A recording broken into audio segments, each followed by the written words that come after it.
ਸਤਿ ਸ਼੍ਰੀ ਅਕਾਲ। ਤੁਸੀਂ ਵੇਖ ਰਹੇ ਹੋ ਟੀਵੀ ਪੰਜਾਬ ਤੇ ਮੈਂ ਹਾਂ ਤੁਹਾਡੇ ਨਾਲ ਇੰਦਰਪ੍ਰੀਤ ਕੌਰ ਪੰਨੂ। ਖਬਰਾਂ ਦੇ ਇਸ ਬੁਲੇਟਿਨ ਦੇ ਵਿੱਚ ਤੁਹਾਡਾ ਸਵਾਗਤ ਹੈ। ਸਭ ਤੋਂ ਪਹਿਲਾਂ ਨਜ਼ਰ ਮਾਰਦੇ ਹਾਂ ਹੈਡਲਾਈਨਸ ਦੇ ਉੱਪਰ। ਇਮੀਗ੍ਰੇਸ਼ਨ ਦੇ ਵਿੱਚ ਹੋ ਰਹੀ ਦੇਰੀ ਦੇ ਕਾਰਨ ਲੋਕ ਪਰੇਸ਼ਾਨ, ਸਿਆਸਤਦਾਨਾਂ ਨੇ ਮੰਤਰੀ ਨੂੰ ਲਿਖੇ ਪੱਤਰ। ਕੈਨੇਡਾ ਵੱਲੋਂ ਚੇਤਾਵਨੀ ਜਾਰੀ, ਨਾਗਰਿਕਾਂ ਨੂੰ ਕੀਤੀ ਅਪੀਲ। ਸਰੀ ਦੇ ਬੈਂਕ ਦੇ ਵਿੱਚ ਪਿਆ 2 ਵਾਰ ਡਾਕਾ, ਪੁਲਿਸ ਨੇ ਕੀਤਾ ਵਿਅਕਤੀ ਚਾਰਜ। ਗੱਡੀ ਤੇ ਗੱਦੇ ਬਣ ਕੇ ਲੈ ਕੇ ਜਾ ਰਿਹਾ ਸੀ ਵਿਅਕਤੀ, ਪੁਲਿਸ ਨੇ ਲਗਾਇਆ ਵਿਅਕਤੀ ਨੂੰ ਜੁਰਮਾਨਾ। ਓਨਟਾਰੀਓ ਤੋਂ ਵੈਕਸੀਨੇਸ਼ਨ ਦੇ ਬਾਰੇ ਜਾਣਕਾਰੀ, ਸਟਾਫ ਨੇ ਹਾਸਲ ਕੀਤਾ ਟੀਕਾ। ਕੋਰੋਨਾ ਪੈਂਡੇਮਿਕ ਦਾ ਅਸਰ ਇਮੀਗ੍ਰੇਸ਼ਨ ਦੇ ਉੱਪਰ ਵੀ ਪਿਆ। ਇਸ ਦੇ ਕਾਰਨ ਜਾਣੀ ਕਿ ਪੈਂਡੇਮਿਕ ਦੇ ਕਾਰਨ ਹੁਣ ਅਰਜ਼ੀਆਂ ਪ੍ਰੋਸੈਸ ਹੋਣ ਦੇ ਵਿੱਚ ਕਾਫੀ ਜ਼ਿਆਦਾ ਸਮਾਂ ਲੱਗ ਰਿਹਾ ਹੈ। ਇਸ ਦੌਰਾਨ ਜੋ ਤਾਜ਼ਾ ਜਾਣਕਾਰੀ ਸਾਹਮਣੇ ਆਈ ਹੈ ਉਸ ਦੇ ਮੁਤਾਬਕ ਕਈ ਐਮਪੀਜ਼ ਦੇ ਵੱਲੋਂ ਕੈਨੇਡਾ ਦੇ ਨਵੇਂ ਇਮੀਗ੍ਰੇਸ਼ਨ ਮੰਤਰੀ ਨੂੰ ਓਪਨ ਲੈਟਰ ਭੇਜਿਆ ਗਿਆ। ਇਸ ਦੇ ਵਿੱਚ ਜ਼ਿਕਰ ਕੀਤਾ ਗਿਆ ਹੈ ਕਿ ਜੋ ਇਮੀਗ੍ਰੇਸ਼ਨ ਦੇ ਨਾਲ ਸੰਬੰਧਿਤ ਪਰੇਸ਼ਾਨੀਆਂ ਆ ਰਹੀਆਂ ਨੇ, ਇਸ ਦਾ ਹੱਲ ਕਿਵੇਂ ਕੱਢਿਆ ਜਾਵੇ, ਇਸ ਦਾ ਵੀ ਜ਼ਿਕਰ ਇਸ ਪੱਤਰ ਦੇ ਵਿੱਚ ਕੀਤਾ ਗਿਆ। ਐਨਡੀਪੀ ਦੀ ਮੈਂਬਰ ਪਾਰਲੀਮੈਂਟ ਦੇ ਵੱਲੋਂ ਜੋ ਓਪਨ ਲੈਟਰ ਭੇਜਿਆ ਗਿਆ, ਉਹਨਾਂ ਵਿੱਚ ਉਹਨਾਂ ਨੇ ਕਾਫੀ ਗੱਲਾਂ ਵੱਲ ਧਿਆਨ ਦਿਵਾਇਆ ਹੈ। ਕੋਰੋਨਾ ਪੈਂਡੇਮਿਕ ਦਾ ਅਸਰ ਇਮੀਗ੍ਰੇਸ਼ਨ ਦੇ ਉੱਪਰ ਵੀ ਦੇਖਣ ਨੂੰ ਮਿਲਿਆ। ਇਸ ਪੈਂਡੇਮਿਕ ਦੌਰਾਨ ਐਪਲੀਕੇਸ਼ਨਸ ਦਾ ਕਾਫੀ ਬੈਕਲੌਗ ਇਕੱਠਾ ਹੋ ਗਿਆ। ਹੁਣ ਇਸ ਬਾਰੇ ਜੋ ਤਾਜ਼ਾ ਜਾਣਕਾਰੀ ਸਾਹਮਣੇ ਆਈ ਹੈ ਉਸ ਦੇ ਮੁਤਾਬਕ ਕੈਨੇਡਾ ਦੇ ਵਿੱਚ ਵਿਰੋਧੀ ਪਾਰਟੀਆਂ ਦੇ ਮੈਂਬਰਸ ਦੇ ਵੱਲੋਂ ਇਮੀਗ੍ਰੇਸ਼ਨ ਮੰਤਰੀ ਦੇ ਨਾਲ ਓਪਨ ਲੈਟਰ ਸਾਂਝਾ ਕੀਤਾ ਗਿਆ। ਇਸ ਪੱਤਰ ਦੇ ਵਿੱਚ ਜ਼ਿਕਰ ਕੀਤਾ ਗਿਆ ਹੈ ਕਿ ਇਮੀਗ੍ਰੇਸ਼ਨ ਅੰਦਰ ਸੁਧਾਰ ਕਿਵੇਂ ਕੀਤਾ ਜਾਵੇ। ਦੱਸੀਏ ਕਿ ਕੰਜ਼ਰਵੇਟਿਵ ਪਾਰਟੀ ਤੋਂ ਜਸਰਾਜ ਸਿੰਘ ਹੱਲਣ ਅਤੇ ਨਿਊ ਡੈਮੋਕ੍ਰੈਟਿਕ ਪਾਰਟੀ ਤੋਂ ਜੈਨੀ ਇਮੀਗ੍ਰੇਸ਼ਨ ਵਿਭਾਗ ਲਈ ਇਨਕੰਬੈਂਟ ਸ਼ੈਡੋ ਮਿਨਿਸਟਰ ਹਨ। ਹੁਣ ਇਹਨਾਂ ਦਾ ਕੰਮ ਹੋਵੇਗਾ ਕਿ ਇਮੀਗ੍ਰੇਸ਼ਨ ਤੇ ਸਿਟੀਜ਼ਨਸ਼ਿਪ ਦੀ ਸਟੈਂਡਿੰਗ ਕਮੇਟੀ ਦੇ ਵਿੱਚ ਪਾਰਟਿਸਿਪੇਟ ਕਰਨ। ਜੋ open letter new democratic party ਦੀ ਮੈਂਬਰ ਦੇ ਵੱਲੋਂ ਸਾਂਝਾ ਕੀਤਾ ਗਿਆ, ਉਸ ਦੇ ਵਿੱਚ ਉਹਨਾਂ ਨੇ ਕਈ ਗੱਲਾਂ ਦਾ ਜ਼ਿਕਰ ਕੀਤਾ। ਜੈਨੀ ਵੱਲੋਂ ਕਿਹਾ ਗਿਆ ਕਿ ਪੈਂਡੇਮਿਕ ਦੇ ਕਾਰਨ ਕਾਫੀ ਜ਼ਿਆਦਾ ਬੈਕਲੌਗ ਇਕੱਠਾ ਹੋ ਗਿਆ।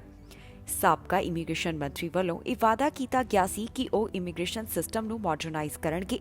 ਹੁਣ ਇਸ ਬਾਰੇ ਜੈਨੀ ਦਾ ਕਹਿਣਾ ਹੈ ਕਿ ਜੇਕਰ ਅਸੀਂ ਇਮੀਗ੍ਰੇਸ਼ਨ ਸਿਸਟਮ ਨੂੰ ਮਾਡਰਨਾਈਜ਼ ਕਰਨਾ ਹੈ ਤਾਂ ਇਸ ਦੇ ਵਾਸਤੇ 5 ਸਾਲ ਦਾ ਸਮਾਂ ਲੱਗੇਗਾ। ਪਰ ਮੌਜੂਦਾ ਸਮੇਂ ਜੋ ਪ੍ਰੋਸੈਸਿੰਗ ਦੇ ਵਿੱਚ ਸਮਾਂ ਲੱਗ ਰਿਹਾ, ਉਸ ਦੇ ਕਾਰਨ ਕਈ ਪਰਿਵਾਰ ਇੱਕ ਦੂਸਰੇ ਤੋਂ ਦੂਰ ਬੈਠੇ ਹੋਏ ਹਨ। ਇਸ ਦਾ ਅਸਰ ਇਕਨੋਮਿਕ ਇਮੀਗ੍ਰੇਸ਼ਨ ਦੇ ਉੱਪਰ ਵੀ ਪੈ ਰਿਹਾ ਹੈ। ਇਸ ਪੱਤਰ ਦੇ ਵਿੱਚ ਜੈਨੀ ਵੱਲੋਂ ਜ਼ਿਕਰ ਕੀਤਾ ਗਿਆ ਕਿ ਜੋ 2020 ਦਾ ਬੈਕਲੌਗ ਹੈ, ਇਸ ਨੂੰ ਸੋਲਵ ਕਰਨ ਦੇ ਵਾਸਤੇ 3 ਸਾਲ ਤੱਕ ਦਾ ਸਮਾਂ ਲੱਗ ਸਕਦਾ ਹੈ। ਇਸ ਵਾਸਤੇ ਹੁਣ ਜੈਨੀ ਵੱਲੋਂ ਇਮੀਗ੍ਰੇਸ਼ਨ ਮੰਤਰੀ ਦੇ ਆਫਿਸ ਤੋਂ ਮੰਗ ਕੀਤੀ ਜਾ ਰਹੀ ਹੈ ਕਿ ਬੈਕਲੌਗ ਦੇ ਬਾਰੇ ਸਾਰੀ ਜਾਣਕਾਰੀ ਸਾਂਝੀ ਕੀਤੀ ਜਾਵੇ। ਉਹਨਾਂ ਵੱਲੋਂ IRCC ਤੋਂ ਹੋਰ ਵੀ ਟਰਾਂਸਪੇਰੈਂਸੀ ਦੀ ਮੰਗ ਕੀਤੀ ਗਈ ਹੈ। ਇਸ ਦੇ ਨਾਲ ਇਹ ਹੋਏਗਾ ਕਿ ਐਪਲੀਕੈਂਟਸ ਨੂੰ ਉਹਨਾਂ ਦੀ ਅਰਜ਼ੀ ਦੇ ਬਾਰੇ ਸਮੇਂ-ਸਮੇਂ ਦੇ ਉੱਪਰ ਜਾਣਕਾਰੀ ਮਿਲਦੀ ਰਹੇਗੀ। ਦੂਜੇ ਪਾਸੇ ਜਸਰਾਜ ਹੱਲਣ ਵੱਲੋਂ ਜੋ ਪੱਤਰ ਭੇਜਿਆ ਗਿਆ, ਉਸ ਦੇ ਵਿੱਚ ਉਹਨਾਂ ਨੇ ਅਫਗਾਨ ਰਿਫਿਊਜੀਜ਼ ਦੇ ਉੱਪਰ ਫੋਕਸ ਕੀਤਾ ਹੈ, ਜਿਸ ਦੇ ਵਿੱਚ ਉਹਨਾਂ ਵੱਲੋਂ ਜ਼ਿਕਰ ਕੀਤਾ ਗਿਆ ਕਿ ਮਾਰਕੋ ਮੈਡੀਚੀਨੋ ਦੇ ਵੱਲੋਂ ਇਹ ਵਾਅਦਾ ਕੀਤਾ ਗਿਆ ਸੀ ਕਿ ਕੈਨੇਡਾ ਦੇ ਵਿੱਚ 40,000 ਦੇ ਕਰੀਬ ਅਫਗਾਨ ਰਿਫਿਊਜੀਜ਼ ਨੂੰ ਬੁਲਾਇਆ ਜਾਵੇਗਾ। ਦੱਸਣਯੋਗ ਹੈ ਕਿ ਉਧਰ ਦੂਜੇ ਪਾਸੇ ਐਪਲੀਕੈਂਟਸ ਦੇ ਵੱਲੋਂ ਵੀ ਲਗਾਤਾਰ ਇਸ ਗੱਲ ਨੂੰ ਲੈ ਕੇ ਜਾਣਕਾਰੀ ਹਾਸਲ ਕਰਨ ਦੀ ਕੋਸ਼ਿਸ਼ ਕੀਤੀ ਜਾ ਰਹੀ ਹੈ ਕਿ ਉਹਨਾਂ ਦੀਆਂ ਅਰਜ਼ੀਆਂ ਨੂੰ ਇੰਨਾ ਸਮਾਂ ਕਿਉਂ ਲੱਗ ਰਿਹਾ ਹੈ। ਇਸ ਬਾਰੇ IRCC ਵੱਲੋਂ ਦੱਸਿਆ ਗਿਆ ਕਿ ਪੈਂਡੇਮਿਕ ਦੇ ਕਾਰਨ ਅਰਜ਼ੀਆਂ ਨੂੰ ਪ੍ਰੋਸੈਸ ਕਰਨ ਦੇ ਵਿੱਚ ਸਮਾਂ ਲੱਗ ਰਿਹਾ, ਪਰ ਦੂਜੇ ਪਾਸੇ ਸਪਾਊਸਲ ਵੀਜ਼ੇ ਵਾਲਿਆਂ ਵੱਲੋਂ ਵੀ ਲਗਾਤਾਰ ਸਵਾਲ ਪੁੱਛੇ ਜਾ ਰਹੇ ਹਨ। ਹੇਤੀ ਦੇ ਵਿੱਚ ਮੌਜੂਦ ਕੈਨੇਡਾ ਦੇ ਨਾਗਰਿਕਾਂ ਨੂੰ ਕੈਨੇਡਾ ਦੇ ਵੱਲੋਂ ਅਪੀਲ ਕੀਤੀ ਗਈ ਹੈ। ਅਮਰੀਕਾ ਵੱਲੋਂ ਵੀ ਆਪਣੇ ਨਾਗਰਿਕਾਂ ਦੇ ਵਾਸਤੇ ਅਜਿਹਾ ਕੀਤਾ ਗਿਆ। ਕੈਨੇਡਾ ਤੇ ਅਮਰੀਕਾ ਦਾ ਕਹਿਣਾ ਹੈ ਕਿ ਹੇਤੀ ਦੇ ਵਿੱਚ ਜਿਹੜੇ ਵੀ ਨਾਗਰਿਕ ਮੌਜੂਦ ਹਨ, ਉਹ ਜਲਦ ਵਾਪਸ ਆਪਣੇ ਦੇਸ਼ ਆ ਜਾਣ। ਜੇਕਰ ਉਹਨਾਂ ਨੂੰ ਕੋਈ ਇੱਥੇ ਹੋਰ ਕੋਈ ਜ਼ਰੂਰੀ ਕੰਮ ਨਹੀਂ ਹੈ ਤਾਂ ਉਹ ਵਾਪਸ ਦੇਸ਼ ਆ ਜਾਣ। ਅਜਿਹੀ ਅਪੀਲ ਦੋਹਾਂ ਦੇਸ਼ਾਂ ਵੱਲੋਂ ਕੀਤੀ ਗਈ। ਅਜਿਹਾ ਕਿਉਂ ਕੀਤਾ ਗਿਆ, ਤੁਹਾਨੂੰ ਦੱਸਾਂਗੇ ਇਸ ਖਬਰ ਦੇ ਵਿੱਚ। ਕੈਨੇਡਾ ਤੇ US ਦੇ ਵੱਲੋਂ ਆਪਣੇ ਨਾਗਰਿਕਾਂ ਨੂੰ ਹੇਤੀ ਤੋਂ ਨਿਕਲਣ ਦੀ ਅਪੀਲ ਕੀਤੀ ਹੈ। ਮੌਜੂਦਾ ਸਮੇਂ ਜੋ ਹਾਲਾਤ ਬਣੇ ਹੋਏ ਨੇ, ਇਸ ਨੂੰ ਧਿਆਨ ਵਿੱਚ ਰੱਖਦਿਆਂ ਕੈਨੇਡਾ ਅਤੇ US ਦੇ ਵੱਲੋਂ ਇਹ ਅਪੀਲ ਕੀਤੀ ਗਈ। ਜੀ ਹਾਂ, ਕੈਨੇਡਾ ਤੇ US ਦੀਆਂ ਸਰਕਾਰਾਂ ਵੱਲੋਂ ਆਪਣੇ ਨਾਗਰਿਕਾਂ ਨੂੰ ਅਪੀਲ ਕੀਤੀ ਗਈ ਹੈ। ਇਹਨਾਂ ਦਾ ਕਹਿਣਾ ਹੈ ਕਿ ਜੇਕਰ ਹੇਤੀ ਦੇ ਵਿੱਚ ਰੁਕਣਾ ਕੋਈ ਜ਼ਰੂਰੀ ਨਹੀਂ ਹੈ ਤਾਂ ਤੁਰੰਤ ਇੱਥੋਂ ਵਾਪਸ ਆ ਜਾਓ। ਮੌਜੂਦਾ ਸਮੇਂ ਹੇਤੀ ਦੇ ਵਿੱਚ ਹਾਲਾਤ ਵਿਗੜਦੇ ਹੋਏ ਦਿਖਾਈ ਦੇ ਰਹੇ ਹਨ। ਇੱਥੇ ਪੈਟਰੋਲ ਦੀ ਘਾਟ ਦੇ ਕਾਰਨ ਹਸਪੀਟਲ, ਸਕੂਲ ਅਤੇ ਬੈਂਕ ਵੀ ਪ੍ਰਭਾਵਿਤ ਹੋ ਰਹੇ ਹਨ। ਜਾਣਕਾਰੀ ਮੁਤਾਬਕ ਹੇਤੀ ਦੇ ਵਿੱਚ ਵੀਰਵਾਰ ਵਾਲੇ ਦਿਨ ਸਾਰੇ ਗੈਸ ਸਟੇਸ਼ਨ ਬੰਦ ਰਹੇ। ਹੇਤੀ ਦੇ ਵਿੱਚ ਮੌਜੂਦਾ ਗੈਂਗਸ ਵੱਲੋਂ ਤੇਲ ਸਪਲਾਈ ਕਰਨ ਵਾਲੇ ਟਰਮੀਨਲ ਦੇ ਉੱਪਰ ਕਬਜ਼ਾ ਕਰ ਲਿਆ ਗਿਆ ਅਤੇ ਪੁਲਿਸ ਇਹਨਾਂ ਅਹਿਮ ਥਾਵਾਂ ਦੇ ਉੱਪਰ ਆਪਣਾ ਕੰਟਰੋਲ ਵਾਪਸ ਲੈਣ ਦੇ ਲਈ ਲਗਾਤਾਰ ਗੈਂਗਸ ਦੇ ਨਾਲ ਜੂਝ ਰਹੀ ਹੈ। ਹੁਣ ਇਸ ਬਾਰੇ US ਦੇ ਵਿਦੇਸ਼ ਮੰਤਰਾਲੇ ਵੱਲੋਂ ਚੇਤਾਵਨੀ ਦਿੱਤੀ ਗਈ ਹੈ। ਇਸ ਦੇ ਨਾਲ ਹੀ ਦੱਸ ਦਈਏ ਕਿ ਅਜੇ ਇਸ ਬਾਰੇ ਸਪਸ਼ਟ ਜਾਣਕਾਰੀ ਸਾਹਮਣੇ ਨਹੀਂ ਆ ਸਕੀ ਕਿ ਹੇਤੀ ਵਿੱਚ ਇਸ ਸਮੇਂ ਕਿੰਨੇ US ਨਾਗਰਿਕ ਹਨ। US ਦੇ ਇਲਾਵਾ ਕੈਨੇਡਾ ਦੇ ਵੱਲੋਂ ਵੀ ਚੇਤਾਵਨੀ ਜਾਰੀ ਕੀਤੀ ਗਈ ਹੈ, ਜਿੱਥੇ ਉਨ੍ਹਾਂ ਵੱਲੋਂ ਆਪਣੇ ਨਾਗਰਿਕਾਂ ਨੂੰ ਕਿਹਾ ਗਿਆ ਕਿ ਉੱਥੋਂ ਸੁਰੱਖਿਅਤ ਨਿਕਲਣ ਦੇ ਵਾਸਤੇ ਤਿਆਰੀ ਕਰੋ।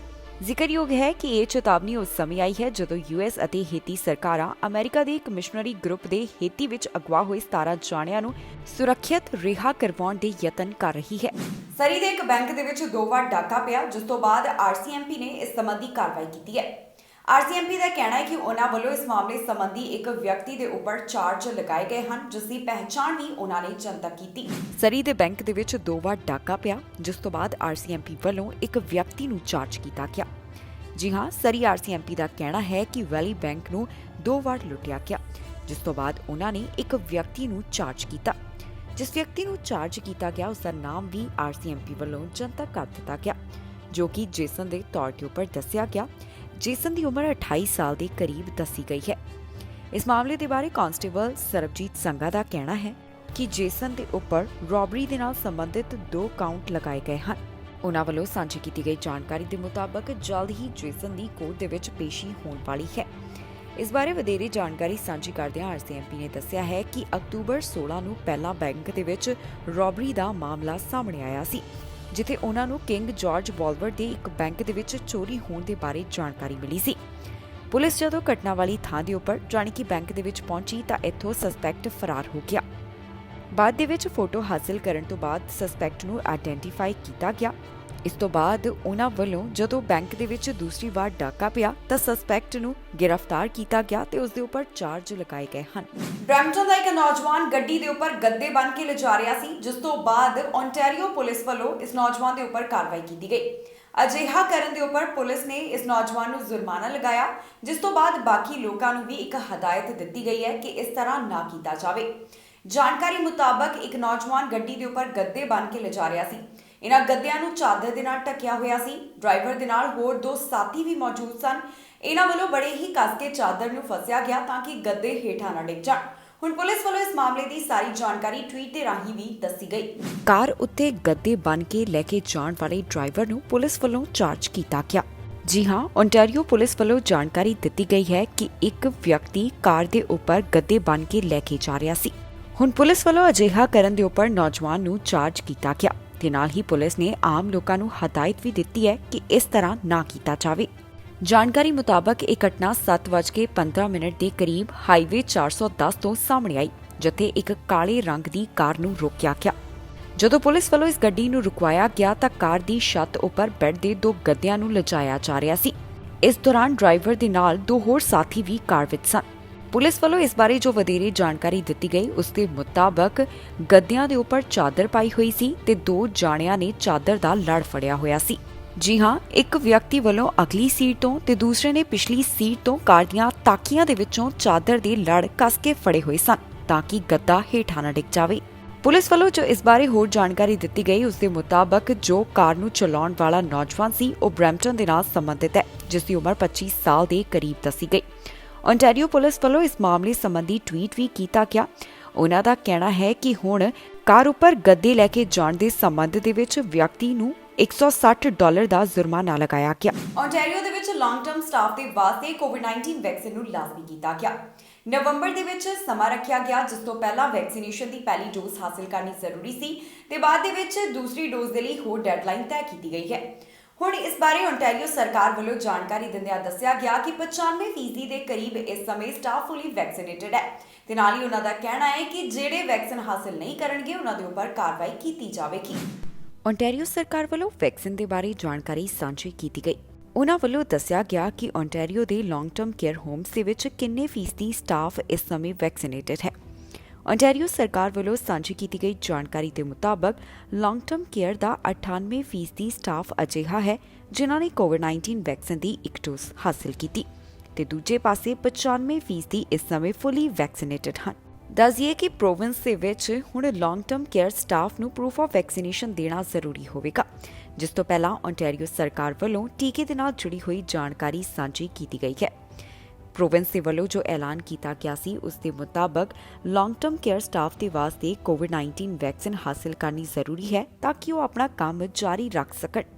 ਸਟਾਫ ਦੇ ਵਾਸਤੇ ਨਵੰਬਰ 15 ਦੀ ਡੈਡਲਾਈਨ ਤੈਅ ਕੀਤੀ ਗਈ ਸੀ, ਜਿਸ ਤੋਂ ਪਹਿਲਾਂ ਉਹਨਾਂ ਦੇ ਲਈ ਕੋਵਿਡ-19 ਵੈਕਸੀਨ ਦੀ ਇੱਕ ਡੋਜ਼ ਤੇ ਦਸੰਬਰ 13 ਤੋਂ ਪਹਿਲਾਂ ਕੋਵਿਡ-19 ਵੈਕਸੀਨ ਦੀਆਂ ਦੋਨੋਂ ਡੋਜ਼ ਹਾਸਲ ਕਰਨੀਆਂ ਜ਼ਰੂਰੀ ਹਨ। ਹੁਣ ਸਰਕਾਰ ਦਾ ਕਹਿਣਾ ਹੈ ਕਿ ਜਿਹੜੇ ਕਰਮਚਾਰੀ ਕਰੋਨਾ ਦਾ ਟੀਕਾ ਨਹੀਂ ਲਗਵਾਉਣਗੇ ਉਹ ਆਪਣਾ ਕੰਮ ਜਾਰੀ ਨਹੀਂ ਰੱਖ ਸਕਣਗੇ। ਫਿਲਿਪਸ ਦੇ ਸਪੋਕਸਪਰਸਨ ਵੱਲੋਂ ਜਾਣਕਾਰੀ ਦਿੱਤੀ ਗਈ ਹੈ ਕਿ ਅਜੇ ਵੀ ਕੁਝ ਅਜਿਹੇ ਹੋਮਸ ਹਨ ਜਿਨ੍ਹਾਂ ਨੇ ਆਪਣਾ ਡਾਟਾ ਸਾਂਝਾ ਨਹੀਂ ਕੀਤਾ। ਇਹ ਡਾਟਾ ਕੁਝ ਟੈਕਨੀਕਲ ਕਾਰਨਾਂ ਦੇ ਕਰਕੇ ਜਮ੍ਹਾਂ ਨਹੀਂ ਹੋ ਸਕਿਆ। ਜ਼ਿਕਰਯੋਗ ਹੈ ਕਿ ਬਾਕੀ ਥਾਵਾਂ ਦੇ ਵਾਂਗ ਹੀ ਓਨਟਾਰੀਓ ਦੇ ਵਿੱਚ ਵੀ ਕਈ ਜਗ੍ਹਾ ਪ੍ਰੂਫ ਆਫ ਵੈਕਸੀਨੇਸ਼ਨ ਮੰਗਿਆ ਜਾ ਰਿਹਾ ਹੈ। ਇਸੇ ਨੂੰ ਧਿਆਨ ਵਿੱਚ ਰੱਖਦਿਆਂ ਹੁਣ ਮਿਨਿਸਟਰੀ ਵੱਲੋਂ ਦੱਸਿਆ ਗਿਆ ਹੈ ਕਿ ਲੌਂਗ ਟਰਮ ਸਟਾਫ ਦੇ ਵਿੱਚ ਕਿੰਨੇ ਫੀਸਦੀ ਵਰਕਰਸ ਇਸ ਸਮੇਂ ਵੈਕਸੀਨੇਟਡ ਹਨ। ਮਾਮਲਾ ਨਿਊ ਬਰਨਸਵਿਕ ਤੋਂ ਸਾਹਮਣੇ ਆਇਆ ਜਿੱਥੇ ਇੱਕ ਟੀਨੇਜਰ ਲੜਕੀ ਦੀ ਟ੍ਰੈਫਿਕਿੰਗ ਹੋਈ ਹੈ। ਪੁਲਿਸ ਵੱਲੋਂ ਇਸ ਮਾਮਲੇ ਤਹਿਤ ਕਾਰਵਾਈ ਕਰਦਿਆਂ 2 ਜਾਣਿਆਂ ਦੇ ਉੱਪਰ ਚਾਰਜ ਲਗਾਏ ਗਏ। ਇਹਨਾਂ ਦੋਹਾਂ ਦੇ ਪੁਲਿਸ ਵੱਲੋਂ ਨਾਮ ਵੀ ਜਨਤਕ ਕੀਤੇ ਗਏ। ਪੁਲਿਸ ਵੱਲੋਂ ਕੀ ਜਾਣਕਾਰੀ ਦਿੱਤੀ ਗਈ ਹੈ ਕਿ ਇਹ ਪੂਰਾ ਮਾਮਲਾ ਤੁਹਾਨੂੰ ਦੱਸਾਂਗੇ ਇਸ ਖਬਰ ਦੇ ਵਿੱਚ। ਨਿਊ ਬਰਨਸਵਿਕ ਦੀ ਇੱਕ ਲੜਕੀ ਦੀ ਟ੍ਰੈਫਿਕਿੰਗ ਕੀਤੀ ਗਈ। ਪੁਲਿਸ ਵੱਲੋਂ ਇਸ ਮਾਮਲੇ ਦੇ ਵਿੱਚ ਇੱਕ ਜੋੜੇ ਨੂੰ ਚਾਰਜ ਕੀਤਾ ਗਿਆ। ਪੁਲਿਸ ਵੱਲੋਂ ਜੋ ਇਸ ਘਟਨਾ ਸੰਬੰਧੀ ਜਾਣਕਾਰੀ ਦਿੱਤੀ ਗਈ ਉਸ ਦੇ ਮੁਤਾਬਕ ਇੱਕ 16 ਸਾਲ ਦੀ ਲੜਕੀ ਦੀ ਟ੍ਰੈਫਿਕਿੰਗ ਹੋਈ ਹੈ। ਇਸ ਲੜਕੀ ਨੂੰ ਹੋਟਲ ਦੇ ਵਿੱਚੋਂ ਰੈਸਕਿਊ ਕੀਤਾ ਗਿਆ। ਹੁਣ ਪੁਲਿਸ ਨੇ ਇਸ ਮਾਮਲੇ ਦੇ ਸੰਬੰਧ ਦੇ ਵਿੱਚ 2 ਜਾਣਿਆਂ ਨੂੰ ਚਾਰਜ ਕੀਤਾ ਗਿਆ। ਪੁਲਿਸ ਵੱਲੋਂ ਜੋ ਇਸ ਬਾਰੇ ਰਿਲੀਜ਼ ਜਾਰੀ ਕੀਤੀ ਗਈ ਉਸ ਦੇ ਵਿੱਚ ਉਹਨਾਂ ਦੱਸਿਆ ਕਿ ਪੁਲਿਸ ਨੂੰ 911 ਦੇ ਉੱਪਰ ਕਾਲ ਆਈ ਸੀ। ਇਹ ਕਾਲ ਇੱਕ ਟੀਨੇਜਰ ਲੜਕੀ ਵੱਲੋਂ ਕੀਤੀ ਗਈ ਜਿਸ ਨੇ ਪੁਲਿਸ ਤੋਂ ਮਦਦ ਮੰਗੀ। ਉਸਨੇ ਕਿਹਾ ਕਿ ਉਹ ਨਹੀਂ ਜਾਣਦੀ ਕਿ ਉਹ ਇਸ ਸਮੇਂ ਕਿੱਥੇ ਹੈ। ਬਾਅਦ ਦੇ ਵਿੱਚ ਪੁਲਿਸ ਉਸਦੇ ਹੋਟਲ ਤੱਕ ਪਹੁੰਚੀ। ਇੱਥੋਂ ਲੜਕੀ ਨੂੰ ਰੈਸਕਿਊ ਕੀਤਾ ਗਿਆ। ਪੁਲਿਸ ਵੱਲੋਂ ਜਾਣਕਾਰੀ ਦਿੱਤੀ ਗਈ ਹੈ ਕਿ ਹੁਣ ਇਸ ਟੀਨੇਜਰ ਲੜਕੀ ਨੂੰ ਉਸਦੇ ਘਰ ਦੇ ਵਿੱਚ ਭੇਜ ਦਿੱਤਾ ਗਿਆ ਹੈ। ਜਿਨ੍ਹਾਂ 2 ਜਾਣਿਆਂ ਨੂੰ ਪੁਲਿਸ ਵੱਲੋਂ ਚਾਰਜ ਕੀਤਾ ਗਿਆ ਉਹਨਾਂ ਦੇ ਨਾਮ ਵੀ ਜਨਤਕ ਕੀਤੇ ਗਏ। ਇੱਕ ਦਾ ਨਾਮ 30 ਸਾਲਾ ਬਰੂਸ ਅਤੇ ਦੂਸਰੇ ਦਾ ਨਾਮ 28 ਸਾਲਾ ਚੈਲਸੀ ਦੇ ਤੌਰ ਤੇ ਉੱਪਰ ਦੱਸਿਆ ਗਿਆ। ਪੁਲਿਸ ਵੱਲੋਂ ਇਹਨਾਂ ਦੋਹਾਂ ਦੇ ਉੱਪਰ recruiting a person under 18 for the purpose of exploiting sexual services, receiving a financial benefit resulting from committing an offense, unlawful confinement, committing sexual assault, ਐਡਮਿਨਿਸਟਰਿੰਗ a destructive ਔਰ ਨੌਸ਼ੀਅਸ ਸਬਸਟੈਂਸ ਵਰਗੇ ਚਾਰਜ ਲਗਾਏ ਗਏ। ਫਿਲਹਾਲ ਪੁਲਿਸ ਵੱਲੋਂ ਇਸ ਮਾਮਲੇ ਦੀ ਵਧੇਰੇ ਜਾਂਚ ਕੀਤੀ ਜਾ ਰਹੀ ਹੈ। ਪੁਲਿਸ ਦਾ ਕਹਿਣਾ ਹੈ ਕਿ ਜੇਕਰ ਕਿਸੇ ਨੂੰ ਵੀ ਇਸ ਮਾਮਲੇ ਸੰਬੰਧੀ ਜਾਂ ਫਿਰ ਇਸ ਤਰ੍ਹਾਂ ਦੀ ਕੋਈ ਹੋਰ ਘਟਨਾ ਦੇ ਬਾਰੇ ਜਾਣਕਾਰੀ ਹੋਵੇ ਤਾਂ 9025432464 ਦੇ ਉੱਪਰ ਕਾਲ ਕਰਕੇ ਜਾਣਕਾਰੀ ਸਾਂਝੀ ਕੀਤੀ ਜਾ ਸਕਦੀ ਹੈ। ਕੈਨੇਡਾ ਤੋਂ ਬੂਸਟਰ ਸ਼ਾਟ ਦੇ ਬਾਰੇ ਅੱਜ ਜਾਣਕਾਰੀ ਸਾਹਮਣੇ ਆਈ ਹੈ। ਫਾਈਜ਼ਰ ਤੋਂ ਬਾਅਦ ਇੱਕ ਹੋਰ ਬੂਸਟਰ ਸ਼ਾਟ ਕੈਨੇਡਾ ਨੂੰ ਮਿਲ ਗਿਆ ਹੈ। ਜੀ ਹਾਂ, ਹੈਲਥ ਕੈਨੇਡਾ ਦੇ ਵੱਲੋਂ ਮਾਡਰਨਾ ਦੇ ਬੂਸਟਰ ਸ਼ਾਟ ਨੂੰ ਵੀ ਮਾਨਤਾ ਦੇ ਦਿੱਤੀ ਗਈ ਹੈ। ਇਸ ਤੋਂ ਪਹਿਲਾਂ ਫਾਈਜ਼ਰ ਦਾ ਜੋ ਤੀਸਰਾ ਕਰੋਨਾ ਦਾ ਟੀਕਾ ਸੀ ਉਸ ਨੂੰ ਹੈਲਥ ਕੈਨੇਡਾ ਦੇ ਵੱਲੋਂ ਮਨਜ਼ੂਰੀ ਦਿੱਤੀ ਗਈ। ਦੱਸ ਦਈਏ ਕਿ ਕਈ ਪ੍ਰੋਵਿੰਸਸ ਦੇ ਵੱਲੋਂ ਬੂਸਟਰ ਸ਼ਾਟ ਦੇ ਬਾਰੇ ਯੋਜਨਾ ਸਾਂਝੀ ਕਰ ਦਿੱਤੀ ਗਈ ਹੈ ਜਿਸ ਦੇ ਵਿੱਚ ਦੱਸਿਆ ਗਿਆ ਕਿ ਕੌਣ ਪਹਿਲ ਦੇ ਆਧਾਰ ਦੇ ਉੱਪਰ ਇਹ ਤੀਸਰਾ ਟੀਕਾ ਹਾਸਲ ਕਰ ਸਕਣਗੇ। ਫਾਈਜ਼ਰ ਤੋਂ ਬਾਅਦ ਹੁਣ ਇੱਕ ਹੋਰ ਬੂਸਟਰ ਸ਼ਾਟ ਨੂੰ ਕੈਨੇਡਾ ਦੇ ਵਿੱਚ ਮਾਨਤਾ ਮਿਲ ਗਈ ਹੈ। ਜੀ ਹਾਂ, ਹੈਲਥ ਕੈਨੇਡਾ ਦੇ ਵੱਲੋਂ ਮਾਡਰਨਾ ਦੀ ਬੂਸਟਰ ਸ਼ਾਟ ਨੂੰ ਹਰੀ ਝੰਡੀ ਦੇ ਦਿੱਤੀ ਗਈ। ਜੀ ਹਾਂ, ਹੈਲਥ ਕੈਨੇਡਾ ਵੱਲੋਂ ਮਾਡਰਨਾ ਨੇ ਜੋ ਕੋਵਿਡ ਵੈਕਸੀਨ ਦੇ ਬੂਸਟਰ ਸ਼ਾਟ ਨੂੰ ਤਿਆਰ ਕੀਤਾ ਉਸ ਨੂੰ ਮਨਜ਼ੂਰ ਕਰ ਲਿਆ ਹੈ। ਇਸ ਤੋਂ ਪਹਿਲਾਂ ਹੈਲਥ ਕੈਨੇਡਾ ਦੇ ਵੱਲੋਂ ਫਾਈਜ਼ਰ ਦੀ ਬੂਸਟਰ ਸ਼ਾਟ ਨੂੰ ਅਪਰੂਵਲ ਦਿੱਤਾ ਗਿਆ ਸੀ। ਦੱਸ ਦਈਏ ਕਿ ਇਹ ਦੋਵੇਂ ਜਾਣੀ ਕਿ ਫਾਈਜ਼ਰ ਤੇ ਮਾਡਰਨਾ mRNA ਵੈਕਸੀਨ ਹਨ। ਜਾਣਕਾਰੀ ਮੁਤਾਬਕ ਮਾਡਰਨਾ ਦੀ ਬੂਸਟਰ ਸ਼ਾਟ ਦੀ ਡੋਜ਼ ਆਮ ਨਾਲੋਂ ਅੱਧੀ ਹੈ। ਮੌਜੂਦਾ ਸਮੇਂ ਮਾਡਰਨਾ ਤੇ ਫਾਈਜ਼ਰ ਦੋਵਾਂ ਨੂੰ 18 ਸਾਲ ਅਤੇ ਇਸ ਤੋਂ ਵੱਧ ਉਮਰ ਵਾਲੇ ਕੈਨੇਡੀਅਨਸ ਨੂੰ ਲਗਾਉਣ ਦੀ ਮਨਜ਼ੂਰੀ ਦਿੱਤੀ ਗਈ ਹੈ। ਇਸ ਦੇ ਵਾਸਤੇ ਜ਼ਰੂਰੀ ਹੈ ਕਿ ਜਿਹੜੇ ਵੀ ਬੂਸਟਰ ਸ਼ਾਟ ਹਾਸਲ ਕਰਨ ਉਹਨਾਂ ਦੇ ਕੋਵਿਡ-19 ਵੈਕਸੀਨ ਦਾ ਦੂਸਰਾ ਸ਼ਾਟ 6 ਮਹੀਨੇ ਪਹਿਲਾਂ ਲੱਗਾ ਹੋਣਾ ਚਾਹੀਦਾ ਹੈ। ਜ਼ਿਕਰਯੋਗ ਹੈ ਕਿ ਅਕਤੂਬਰ ਮਹੀਨੇ national advisory committee on immunisation ਵੱਲੋਂ 70 ਸਾਲ ਅਤੇ ਇਸ ਤੋਂ ਵੱਧ ਉਮਰ ਦੇ ਲੋਕ ਫਰੰਟਲਾਈਨ ਹੈਲਥ ਵਰਕਰਸ ਇਹਨਾਂ ਵਾਸਤੇ ਬੂਸਟਰ ਸ਼ਾਟ ਦੀ ਸਿਫਾਰਿਸ਼ ਕੀਤੀ ਗਈ ਸੀ। ਇਸ ਦੇ ਨਾਲ ਹੀ NACI ਵੱਲੋਂ ਐਸਟ੍ਰਾਜੈਨੇਕਾ ਵੈਕਸੀਨ ਹਾਸਲ ਕਰਨ ਵਾਲਿਆਂ ਨੂੰ ਜਾਣੀ ਕਿ ਜਿਨ੍ਹਾਂ ਨੇ ਐਸਟ੍ਰਾਜੈਨੇਕਾ ਦੀਆਂ 2 ਡੋਜ਼ ਹਾਸਲ ਕੀਤੀਆਂ ਉਹਨਾਂ ਵਾਸਤੇ ਵੀ ਬੂਸਟਰ ਸ਼ਾਟ ਰეკਮੈਂਡ ਕੀਤਾ। ਹੁਣ ਬੂਸਟਰ ਸ਼ਾਟ ਦੇ ਬਾਰੇ ਲਗਾਤਾਰ ਕੈਨੇਡਾ ਦੇ ਵਿੱਚ ਚਰਚਾ ਹੋ ਰਹੀ ਹੈ। ਪ੍ਰੋਵਿੰਸਸ ਦੇ ਵੱਲੋਂ ਤੀਜੇ ਟੀਕੇ ਦੇ ਬਾਰੇ ਆਪਣੀ ਯੋਜਨਾ ਵੀ ਸਾਂਝੀ ਕਰ ਦਿੱਤੀ ਗਈ ਹੈ। ਮੈਨੀਟੋਬਾ ਵੱਲੋਂ ਹਾਲ ਹੀ ਦੇ ਵਿੱਚ ਐਲਾਨ ਕੀਤਾ ਗਿਆ ਕਿ ਇੱਥੇ 18 ਸਾਲ ਅਤੇ ਇਸ ਤੋਂ ਵੱਧ ਉਮਰ ਵਾਲੇ ਬੂਸਟਰ ਸ਼ਾਟ ਦੇ ਵਾਸਤੇ ਐਲੀਜੀਬਲ ਹੋਣਗੇ। ਦੂਜੇ ਪਾਸੇ ਕਈ ਪ੍ਰੋਵਿੰਸ ਅਜਿਹੇ ਵੀ ਨੇ ਜਿੱਥੇ ਵੱਡੀ ਉਮਰ ਦੇ ਲੋਕਾਂ ਨੂੰ ਬੂਸਟਰ ਸ਼ਾਟ ਲਗਾਉਣ ਸੰਬੰਧੀ ਸ਼ੁਰੂਆਤ ਵੀ ਕਰ ਦਿੱਤੀ ਗਈ ਹੈ। ਕੈਨੇਡਾ ਦੇ ਵਿੱਚ 5 ਸਾਲ ਤੋਂ 11 ਸਾਲ ਦੇ ਬੱਚਿਆਂ ਨੂੰ ਵੈਕਸੀਨ ਲਗਾਉਣ ਸੰਬੰਧੀ ਜਲਦ ਹੀ ਮਨਜ਼ੂਰੀ ਮਿਲ ਸਕਦੀ ਹੈ। ਉਮੀਦ ਕੀਤੀ ਜਾ ਰਹੀ ਹੈ ਕਿ ਹੈਲਥ ਕੈਨੇਡਾ 1 ਹਫ਼ਤੇ ਜਾਂ ਫਿਰ 2 ਹਫ਼ਤਿਆਂ ਦੌਰਾਨ ਵੈਕਸੀਨ ਨੂੰ ਹਰੀ ਝੰਡੀ ਦੇ ਸਕਦਾ ਹੈ। ਇਸ ਤੋਂ ਪਹਿਲਾਂ ਅਮਰੀਕਾ ਦੇ ਵਿੱਚ 5 ਸਾਲ ਤੋਂ 11 ਸਾਲ ਦੇ ਬੱਚਿਆਂ ਨੂੰ ਵੈਕਸੀਨ ਲਗਾਉਣ ਦੀ ਸ਼ੁਰੂਆਤ ਕਰ ਦਿੱਤੀ ਗਈ ਹੈ, ਪਰ ਦੂਜੇ ਪਾਸੇ ਕੈਨੇਡਾ ਦੇ ਵਿੱਚ ਵੀ ਜਲਦ ਮਨਜ਼ੂਰੀ ਮਿਲਣ ਦੀ ਉਮੀਦ ਹੈ। ਅਮਰੀਕਾ ਦੇ ਵਿੱਚ 5 ਸਾਲ ਤੋਂ 11 ਸਾਲ ਦੇ ਬੱਚਿਆਂ ਨੂੰ ਵੈਕਸੀਨ ਲਗਾਉਣ ਦੇ ਲਈ ਹਰੀ ਝੰਡੀ ਦੇ ਦਿੱਤੀ ਗਈ ਹੈ, ਪਰ ਹੁਣ ਉਮੀਦ ਕੀਤੀ ਜਾ ਰਹੀ ਹੈ ਕਿ ਹੈਲਥ ਕੈਨੇਡਾ ਵੱਲੋਂ ਫਾਈਜ਼ਰ ਦੇ ਇਸ ਟੀਕੇ ਨੂੰ 2 ਹਫ਼ਤਿਆਂ ਦੌਰਾਨ ਮਨਜ਼ੂਰੀ ਦਿੱਤੀ ਜਾ ਸਕੇਗੀ। ਇਸ ਬਾਰੇ ਹੈਲਥ ਕੈਨੇਡਾ ਦੇ ਚੀਫ ਮੈਡੀਕਲ ਐਡਵਾਈਜ਼ਰ ਦੇ ਵੱਲੋਂ ਜਾਣਕਾਰੀ ਸਾਂਝੀ ਕੀਤੀ ਗਈ, ਜਿਨ੍ਹਾਂ ਦੱਸਿਆ ਹੈ ਕਿ ਕੈਨੇਡਾ ਦੇ ਵਿੱਚ ਜੋ ਫਾਈਜ਼ਰ ਦੇ ਟੀਕੇ ਨੂੰ ਲੈ ਕੇ ਡਾਟਾ ਰਿਵਿਊ ਕੀਤਾ ਜਾ ਰਿਹਾ ਹੈ, ਉਸ ਨੂੰ ਅਗਲੇ 1 ਜਾਂ ਫਿਰ 2 ਹਫ਼ਤਿਆਂ ਦੇ ਵਿੱਚ ਮਨਜ਼ੂਰੀ ਮਿਲ ਸਕਦੀ ਹੈ, ਜਿਸ ਤੋਂ ਬਾਅਦ ਕੈਨੇਡਾ ਦੇ ਵਿੱਚ ਵੀ 5 ਸਾਲ ਤੋਂ 11 ਸਾਲ ਦੇ ਬੱਚਿਆਂ ਨੂੰ ਵੈਕਸੀਨ ਲਗਾਉਣ ਦੀ ਸ਼ੁਰੂਆਤ ਕਰ ਦਿੱਤੀ ਜਾਵੇਗੀ। ਜਾਣਕਾਰੀ ਦੇ ਲਈ ਦੱਸ ਦਈਏ ਕਿ ਫਾਈਜ਼ਰ ਵੱਲੋਂ 5 ਸਾਲ ਤੋਂ 11 ਸਾਲ ਦੇ ਬੱਚਿਆਂ ਦੇ ਉੱਪਰ ਵੈਕਸੀਨੇਸ਼ਨ ਦਾ ਕਲੀਨਿਕਲ ਟ੍ਰਾਇਲ ਕਰਵਾਇਆ ਗਿਆ। ਇਸ ਟ੍ਰਾਇਲ ਦੇ ਵਿੱਚ ਇਹ ਟੀਕਾ ਬੱਚਿਆਂ ਦੇ ਉੱਪਰ ਸੁਰੱਖਿਅਤ ਪਾਇਆ ਗਿਆ, ਜਿਸ ਤੋਂ ਬਾਅਦ ਡਾਟਾ ਹੈਲਥ ਕੈਨੇਡਾ ਅਤੇ ਅਮਰੀਕਾ ਨੂੰ ਭੇਜਿਆ ਗਿਆ। ਅਮਰੀਕਾ ਵੱਲੋਂ ਇਸ ਟੀਕੇ ਨੂੰ ਬੱਚਿਆਂ ਵਾਸਤੇ ਮਨਜ਼ੂਰ ਕਰ ਲਿਆ ਗਿਆ, ਪਰ ਫਿਲਹਾਲ ਹੈਲਥ ਕੈਨੇਡਾ ਵੱਲੋਂ ਡਾਟਾ ਨੂੰ ਰਿਵਿਊ ਕੀਤਾ ਜਾ ਰਿਹਾ ਹੈ ਤੇ ਹੁਣ ਉਮੀਦ ਜਤਾਈ ਜਾ ਰਹੀ ਹੈ ਕਿ 1 ਜਾਂ ਫਿਰ 2 ਹਫ਼ਤਿਆਂ ਦੇ ਵਿੱਚ ਹੀ ਬੱਚਿਆਂ ਦੇ ਲਈ ਵੈਕਸੀਨ ਨੂੰ ਮਨਜ਼ੂਰੀ ਮਿਲ ਸਕਦੀ ਹੈ। ਇੱਥੇ ਇਹ ਵੀ ਦੱਸਣਯੋਗ ਹੈ ਕਿ ਜਿਹੜੀ ਬੱਚਿਆਂ ਨੂੰ ਵੈਕਸੀਨ ਲਗਾਈ ਜਾਏਗੀ, ਉਸ ਦੀ ਡੋਜ਼ ਪਹਿਲਾਂ ਦੇ ਮੁਕਾਬਲੇ ਛੋਟੀ ਹੋਵੇਗੀ, ਜਿਸ ਦਾ ਮਤਲਬ ਹੈ ਕਿ ਅਡਲਟਸ ਦੇ ਮੁਕਾਬਲੇ ਬੱਚਿਆਂ ਨੂੰ ਘੱਟ ਡੋਜ਼ ਲਗਾਈ ਜਾਏਗੀ। ਇੱਥੇ ਇਹ ਵੀ ਦੱਸਣਯੋਗ ਹੈ ਕਿ ਹਾਲ ਹੀ ਦੇ ਵਿੱਚ ਡਾਕਟਰ ਟੀਮ ਵੱਲੋਂ ਜਾਣਕਾਰੀ ਦਿੱਤੀ ਗਈ ਸੀ ਕਿ ਕੈਨੇਡਾ ਦੇ ਵਿੱਚ ਪਹਿਲਾਂ ਦੇ ਮੁਕਾਬਲੇ ਕੋਰੋਨਾ ਵਾਇਰਸ ਦੇ ਮਾਮਲੇ ਘਟਣ ਲੱਗੇ ਹਨ, ਪਰ ਦੂਜੇ ਪਾਸੇ ਬੱਚਿਆਂ ਦੇ ਵਿੱਚ ਇਸ ਸਮੇਂ ਵਾਇਰਸ ਦਾ ਫੈਲਾਅ ਦੇਖਿਆ ਜਾ ਰਿਹਾ ਹੈ। ਇਸ ਦਾ ਕਾਰਨ ਉਹਨਾਂ ਵੱਲੋਂ ਦੱਸਿਆ ਗਿਆ ਕਿ ਬੱਚਿਆਂ ਨੂੰ ਅਜੇ ਵੈਕਸੀਨ ਲਗਾਉਣ ਦੀ ਸ਼ੁਰੂਆਤ ਨਹੀਂ ਕੀਤੀ ਗਈ, ਜਿਸ ਤੋਂ ਬਾਅਦ ਬੱਚੇ ਵੀ ਹੁਣ ਕੋਰੋਨਾ ਵਾਇਰਸ ਦਾ ਸ਼ਿਕਾਰ ਹੋ ਰਹੇ ਨੇ।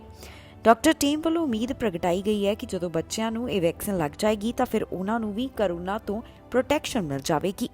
ਮੈਨੀਟੋਬਾ ਤੋਂ ਜਾਣਕਾਰੀ ਸਾਹਮਣੇ ਆਈ ਹੈ, ਜਿੱਥੇ ਹੁਣ ਪਹਿਲਾਂ ਦੇ ਮੁਕਾਬਲੇ ਹੋਰ ਸਖਤੀਆਂ ਕੀਤੀਆਂ ਜਾ ਰਹੀਆਂ ਨੇ।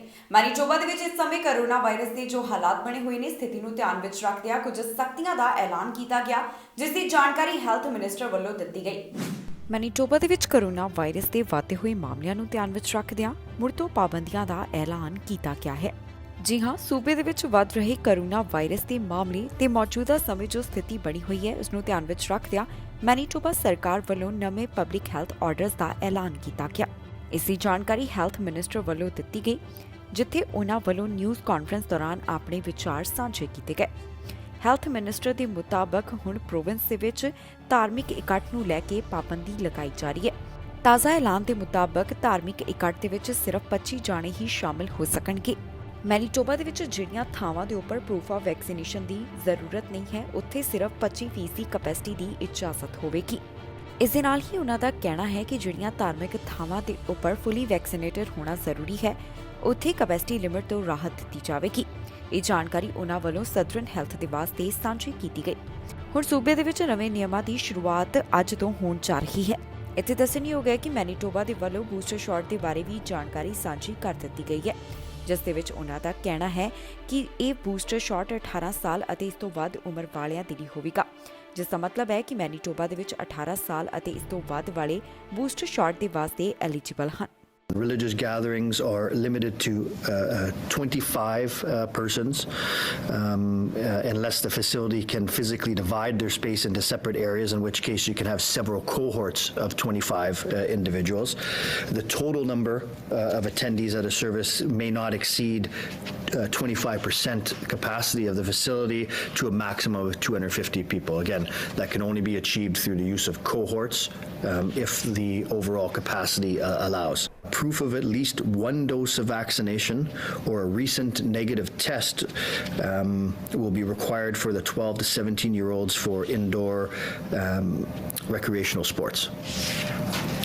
So this one we will have a grace period to allow sufficient time for people to make decisions, and so this will start on December 5th. And this will allow individuals who are not fully immunized or not immunized to Canada ਦੇ ਵਿੱਚ ਵੱਡੀ ਪੱਧਰ ਦੇ ਉੱਪਰ ਲੋਕਾਂ ਦੇ ਵੱਲੋਂ ਕੋਵਿਡ-19 vaccine ਹਾਸਲ ਕਰ ਲਈ ਗਈ ਹੈ। 85% ਤੋਂ ਵੱਧ ਆਬਾਦੀ ਇਸ ਸਮੇਂ ਕੈਨੇਡਾ ਦੇ ਵਿੱਚ ਫੁੱਲੀ ਵੈਕਸੀਨੇਟਡ ਹੈ ਤੇ ਦੂਜੇ ਪਾਸੇ ਪਹਿਲੀ ਡੋਜ਼ ਹਾਸਲ ਕਰਨ ਵਾਲਿਆਂ ਦੀ ਗਿਣਤੀ ਵੀ ਕਾਫੀ ਜ਼ਿਆਦਾ ਹੈ। ਇਸ ਖਬਰ ਦੇ ਵਿੱਚ ਪ੍ਰੋਵਿੰਸ ਦੀ ਵੀ ਜਾਣਕਾਰੀ ਤੁਹਾਡੇ ਨਾਲ ਸਾਂਝੀ ਕਰਾਂਗੇ ਕਿ ਕਿਸ ਸੂਬੇ ਦੇ ਵਿੱਚ ਕਿੰਨੇ ਫੀਸਦੀ ਲੋਕਾਂ ਦੇ ਵੱਲੋਂ ਕੋਵਿਡ-19 ਵੈਕਸੀਨ ਦੀ 1 ਡੋਜ਼ ਤੇ ਕਿੰਨਿਆਂ ਵੱਲੋਂ 2 ਡੋਜ਼ ਹਾਸਲ ਕਰ ਲਈਆਂ ਗਈਆਂ ਨੇ। ਕੈਨੇਡਾ ਦੇ ਵਿੱਚ ਵੱਡੀ ਪੱਧਰ ਦੇ ਉੱਪਰ ਲੋਕਾਂ ਵੱਲੋਂ ਕੋਵਿਡ-19 ਵੈਕਸੀਨ ਹਾਸਲ ਕਰ ਲਈ ਗਈ ਹੈ।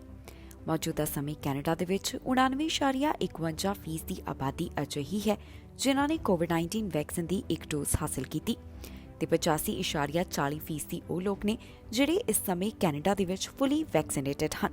ਪ੍ਰੋਵਿੰਸਸ ਤੋਂ ਆਈ ਜਾਣਕਾਰੀ ਦੇ ਮੁਤਾਬਕ ਬ੍ਰਿਟਿਸ਼ ਕੋਲੰਬੀਆ ਦੇ ਵਿੱਚ 91.17%, ਐਲਬਰਟਾ ਦੇ ਵਿੱਚ 86.96%, ਸਸਕੈਚੁਆਨ ਦੇ ਵਿੱਚ 88.24%, ਮੈਨੀਟੋਬਾ ਦੇ ਵਿੱਚ 99.65%, ਓਨਟਾਰੀਓ ਵਿੱਚ 88.90%, ਕਿਬੈਕ ਦੇ ਵਿੱਚ 99.57%, ਨਿਊ ਬਰਨਸਵਿਕ ਦੇ ਵਿੱਚ 92.98%, ਨੋਵਾ ਸਕੋਸ਼ੀਆ ਦੇ ਵਿੱਚ 93.3%, ਪ੍ਰਿੰਸ ਐਡਵਰਡ ਆਈਲੈਂਡ ਦੇ ਵਿੱਚ 96.26%, ਨਿਊ ਫਾਊਂਡਲੈਂਡ ਐਂਡ ਲੈਬਰਾਡੋਰ ਦੇ ਵਿੱਚ 96.53%, ਯੂਕਾਨ ਦੇ ਵਿੱਚ 93.86%, ਨਾਰਥ ਵੈਸਟ ਟੈਰੀਟਰੀਜ਼ ਦੇ ਵਿੱਚ 98.43%, ਨੁਨਾਵਤ ਦੇ ਵਿੱਚ 99.81% ਆਬਾਦੀ ਅਜਿਹੀ ਹੈ ਜਿਨ੍ਹਾਂ ਨੇ ਕੋਵਿਡ-19 ਵੈਕਸੀਨ ਦੀ ਇੱਕ ਡੋਜ਼ ਲਗਵਾਈ। ਦੂਜੇ ਪਾਸੇ ਪ੍ਰੋਵਿੰਸਸ ਦੇ ਵਿੱਚ ਵੱਡੀ ਆਬਾਦੀ ਇਸ ਸਮੇਂ ਫੁੱਲੀ ਵੈਕਸੀਨੇਟਡ ਹੈ। ਬ੍ਰਿਟਿਸ਼ ਕੋਲੰਬੀਆ ਦੇ ਵਿੱਚ 86.97%, ਐਲਬਰਟਾ ਦੇ ਵਿੱਚ 80.86%, ਸਸਕੈਚੁਆਨ ਦੇ ਵਿੱਚ 81.66%, ਮੈਨੀਟੋਬਾ ਦੇ ਵਿੱਚ 86.24%, ਓਨਟਾਰੀਓ ਵਿੱਚ 85.57%, ਕਿਬੈਕ ਦੇ ਵਿੱਚ 85.96%, ਨਿਊ ਬਰਨਸਵਿਕ ਦੇ ਵਿੱਚ 86.16%, ਨੋਵਾ ਸਕੋਸ਼ੀਆ ਦੇ ਵਿੱਚ 88.18%, ਪ੍ਰਿੰਸ ਐਡਵਰਡ ਆਈਲੈਂਡ ਦੇ ਵਿੱਚ 91.20%, ਨਿਊ ਫਾਊਂਡਲੈਂਡ ਐਂਡ ਲੈਬਰਾਡੋਰ ਦੇ ਵਿੱਚ 90.16%, ਯੂਕਾਨ ਦੇ ਵਿੱਚ 90.54%, ਨਾਰਥ ਵੈਸਟ ਟੈਰੀਟਰੀਜ਼ ਦੇ ਵਿੱਚ 93.64% ਤੇ ਨੁਨਾਵਤ ਦੇ ਵਿੱਚ 78.97% ਆਬਾਦੀ ਅਜਿਹੀ ਹੈ ਜਿਨ੍ਹਾਂ ਨੇ ਕੋਵਿਡ-19 ਵੈਕਸੀਨ ਦੇ ਦੋਨੋਂ ਡੋਜ਼ ਹਾਸਲ ਕਰ ਲਏ ਹਨ। ਇਸ ਖਬਰ ਦੇ ਵਿੱਚ ਜਾਣਕਾਰੀ ਤੁਹਾਡੇ ਨਾਲ ਸਾਂਝੀ ਕਰਾਂਗੇ ਕਿ ਕੈਨੇਡਾ ਦੇ ਕਿਸ ਹਿੱਸੇ ਤੋਂ ਕਿੰਨੇ ਕੋਰੋਨਾ ਵਾਇਰਸ ਦੇ ਮਾਮਲੇ ਸਾਹਮਣੇ ਆਏ। ਕੈਨੇਡਾ ਦੇ ਵਿੱਚ ਇਸ ਸਮੇਂ ਕੋਰੋਨਾ ਵਾਇਰਸ ਦੇ ਕੀ ਹਾਲਾਤ ਬਣੇ ਹੋਏ ਨੇ, ਸੂਬਿਆਂ ਤੋਂ ਕਿੰਨੇ ਮਾਮਲੇ ਦਰਜ ਕੀਤੇ ਗਏ, ਦੱਸਾਂਗੇ ਤੁਹਾਨੂੰ ਇਸ ਖਬਰ ਦੇ ਵਿੱਚ। ਓਨਟਾਰੀਓ ਤੋਂ 24 ਘੰਟਿਆਂ ਦੌਰਾਨ 598 ਕੋਰੋਨਾ ਵਾਇਰਸ ਦੇ ਮਾਮਲੇ ਸਾਹਮਣੇ ਆਏ ਨੇ। ਇਸ ਦੇ ਨਾਲ ਹੀ ਪ੍ਰੋਵਿੰਸ ਦੇ ਵਿੱਚ ਹੁਣ ਤੱਕ ਆਏ ਕੋਰੋਨਾ ਵਾਇਰਸ ਦੇ ਮਾਮਲਿਆਂ ਦੀ ਗਿਣਤੀ 6,05,846 ਦੇ ਉੱਪਰ ਪਹੁੰਚ ਗਈ। ਜਿਹੜੇ ਮਾਮਲੇ 24 ਘੰਟਿਆਂ ਦੌਰਾਨ ਦਰਜ ਕੀਤੇ ਗਏ, ਇਹਨਾਂ ਵਿੱਚ 298 ਅਨਵੈਕਸੀਨੇਟਡ, 24 ਪਾਰਸ਼ਲੀ ਵੈਕਸੀਨੇਟਡ ਅਤੇ 222 ਫੁੱਲੀ ਵੈਕਸੀਨੇਟਡ ਸ਼ਾਮਲ ਹਨ। ਇਹਨਾਂ 24 ਘੰਟਿਆਂ ਦੌਰਾਨ ਹੀ ਟੋਰਾਂਟੋ ਤੋਂ 63, ਸਿਮਕੋ ਤੋਂ 55, ਪੀਰ ਰਿਜਨ ਤੋਂ 43, ਵਿੰਸਰ ਐਸੈਕਸ ਤੋਂ 43, ਆਟਵਾ ਤੋਂ 37, ਡੋਰਮ ਰਿਜਨ ਤੋਂ 37 ਮਾਮਲਿਆਂ ਦੀ ਪੁਸ਼ਟੀ ਹੋਈ। ਪ੍ਰੋਵਿੰਸ ਦੇ ਵਿੱਚ ਜੋ 24 ਘੰਟਿਆਂ ਦੌਰਾਨ 5 ਮੌਤਾਂ ਹੋਈਆਂ, ਉਸ ਦੇ ਨਾਲ ਮੌਤਾਂ ਦੀ ਗਿਣਤੀ ਹੁਣ ਤੱਕ ਦੀ 9,921 ਦੇ ਉੱਪਰ ਪਹੁੰਚ ਗਈ ਹੈ। ਇਸ ਦੇ ਨਾਲ ਹੀ ਸੂਬੇ ਦੇ ਵਿੱਚ ਵੈਕਸੀਨੇਸ਼ਨ ਰੇਟ ਵੀ ਕਾਫੀ ਜ਼ਿਆਦਾ ਹਾਈ ਹੈ। ਇੱਥੇ 85.3% ਦੀ ਆਬਾਦੀ ਇਸ ਸਮੇਂ ਫੁੱਲੀ ਵੈਕਸੀਨੇਟਡ ਹੈ ਤੇ 86.6% ਦੀ ਆਬਾਦੀ ਵੱਲੋਂ ਕੋਵਿਡ-19 ਵੈਕਸੀਨ ਦੀ ਇੱਕ ਡੋਜ਼ ਹਾਸਲ ਕੀਤੀ ਗਈ। ਓਨਟਾਰੀਓ ਦੇ ਵਿੱਚ ਰਿਕਵਰਡ ਮਾਮਲਿਆਂ ਦਾ ਅੰਕੜਾ 5,91,525 ਹੈ ਤੇ ਐਕਟਿਵ ਕੇਸਿਸ ਦੀ ਗਿਣਤੀ 4,400 ਦੇ ਉੱਪਰ ਹੈ। ਕਿਬੈਕ ਤੋਂ 24 ਘੰਟਿਆਂ ਦੌਰਾਨ 716 ਕੋਰੋਨਾ ਵਾਇਰਸ ਦੇ ਮਾਮਲੇ ਸਾਹਮਣੇ ਆਏ ਤੇ ਇਹਨਾਂ 24 ਘੰਟਿਆਂ ਦੌਰਾਨ 2 ਮੌਤਾਂ ਇਸ ਵਾਇਰਸ ਦੇ ਕਾਰਨ ਹੋ ਗਈਆਂ। ਇਸ ਪ੍ਰੋਵਿੰਸ ਦੇ ਵਿੱਚ ਹੁਣ ਤੱਕ ਕੁੱਲ 4,32,991 ਕੋਰੋਨਾ ਦੇ ਮਾਮਲੇ ਸਾਹਮਣੇ ਆ ਚੁੱਕੇ ਨੇ। 11,535 ਮੌਤਾਂ ਇਸ ਵਾਇਰਸ ਦੇ ਕਾਰਨ ਹੋ ਗਈਆਂ। ਹਸਪੀਟਲ ਦੇ ਵਿੱਚ 205 ਮਰੀਜ਼ਾਂ ਦੀ ਗਿਣਤੀ ਦੱਸੀ ਗਈ ਹੈ, ਜਿਨ੍ਹਾਂ ਵਿੱਚੋਂ 40 ਇੰਟੈਂਸਿਵ ਕੇਅਰ ਅਧੀਨ ਹਨ। ਇੱਥੇ 91% ਦੀ ਆਬਾਦੀ ਵੱਲੋਂ ਕੋਵਿਡ-19 ਵੈਕਸੀਨ ਦੀ ਇੱਕ ਡੋਜ਼ ਤੇ 87% ਦੀ ਆਬਾਦੀ ਅਜਿਹੀ ਹੈ ਜਿਨ੍ਹਾਂ ਨੇ ਕੋਰੋਨਾ ਟੀਕੇ ਦੀਆਂ ਦੋਨੋਂ ਡੋਜ਼ ਹਾਸਲ ਕਰ ਲਈਆਂ ਨੇ, ਜਿਸ ਦਾ ਮਤਲਬ ਹੈ ਕਿ 87% ਕਿਊਬੈਕ ਦੇ ਵਿੱਚ ਇਸ ਸਮੇਂ ਫੁੱਲੀ ਵੈਕਸੀਨੇਟਡ ਹਨ। ਕੈਨੇਡਾ ਤੋਂ ਹੁਣ ਤੱਕ ਕੁੱਲ 1.7 ਮਿਲੀਅਨ ਤੋਂ ਵੱਧ ਕੋਰੋਨਾ ਦੇ ਮਾਮਲੇ ਸਾਹਮਣੇ ਆ ਚੁੱਕੇ ਨੇ। 29,274 ਮੌਤਾਂ ਇਸ ਵਾਇਰਸ ਦੇ ਕਾਰਨ ਹੋ ਗਈਆਂ। ਇੱਥੇ ਐਕਟਿਵ ਕੇਸਿਸ ਦੀ ਗਿਣਤੀ 24,838 ਹੈ, ਜਿਨ੍ਹਾਂ ਵਿੱਚੋਂ 24,293 ਮਾਈਲਡ ਕੰਡੀਸ਼ਨ ਤੇ 545 ਸੀਰੀਅਸ ਕੰਡੀਸ਼ਨ ਦੇ ਵਿੱਚ ਨੇ। ਇਸ ਦੇ ਨਾਲ ਹੀ ਕੈਨੇਡਾ ਦੇ ਵਿੱਚ ਰਿਕਵਰਡ ਕੇਸਿਸ ਦਾ ਅੰਕੜਾ 1.6 ਮਿਲੀਅਨ ਤੋਂ ਵੱਧ ਹੈ। ਇਸ ਦੇ ਨਾਲ ਹੀ ਜਾਂਦੇ ਇੱਕ ਵਾਰ ਫਿਰ ਤੋਂ ਨਜ਼ਰ ਮਾਰਦੇ ਹਾਂ ਹੈਡਲਾਈਨਸ ਦੇ ਉੱਪਰ। ਇਮੀਗ੍ਰੇਸ਼ਨ ਦੇ ਵਿੱਚ ਹੋ ਰਹੀ ਦੇਰੀ ਦੇ ਕਾਰਨ ਲੋਕ ਪਰੇਸ਼ਾਨ, ਸਿਆਸਤਦਾਨਾਂ ਨੇ ਮੰਤਰੀ ਨੂੰ ਲਿਖੇ ਪੱਤਰ। ਕੈਨੇਡਾ ਵੱਲੋਂ ਚੇਤਾਵਨੀ ਜਾਰੀ, ਨਾਗਰਿਕਾਂ ਨੂੰ ਕੀਤੀ ਅਪੀਲ। ਸਰੀ ਦੇ ਬੈਂਕ ਦੇ ਵਿੱਚ ਪਿਆ 2 ਵਾਰ ਡਾਕਾ, ਪੁਲਿਸ ਨੇ ਕੀਤਾ ਵਿਅਕਤੀ ਚਾਰਜ। ਗੱਡੀ ਤੇ ਗੱਦੇ ਬੰਨ ਕੇ ਲੈ ਕੇ ਜਾ ਰਿਹਾ ਸੀ ਵਿਅਕਤੀ, ਪੁਲਿਸ ਨੇ ਲਗਾਇਆ ਵਿਅਕਤੀ ਨੂੰ ਜੁਰਮਾਨਾ। ਓਨਟਾਰੀਓ ਤੋਂ ਵੈਕਸੀਨੇਸ਼ਨ ਦੇ ਬਾਰੇ ਜਾਣਕਾਰੀ, ਸਟਾਫ ਨੇ ਹਾਸਲ ਕੀਤਾ ਟੀਕਾ। ਖਬਰਾਂ ਦੇ ਇਸ ਬੁਲੇਟਿਨ ਦੇ ਵਿੱਚ ਇਹਨਾਂ ਹੀ ਨਵੀਆਂ ਤੇ ਤਾਜ਼ੀਆਂ ਖਬਰਾਂ ਲੈ ਕੇ ਫਿਰ ਤੋਂ ਹਾਜ਼ਰ ਹੋਵਾਂਗੇ। ਫਿਲਹਾਲ ਮਨਿੰਦਰਪ੍ਰੀਤ ਕੌਰ ਪੰਨੂ ਨੂੰ ਦਿਓ ਇਜਾਜ਼ਤ ਤੇ ਤੁਸੀਂ ਵੇਖਦੇ ਰਹੋ ਟੀਵੀ ਪੰਜਾਬ।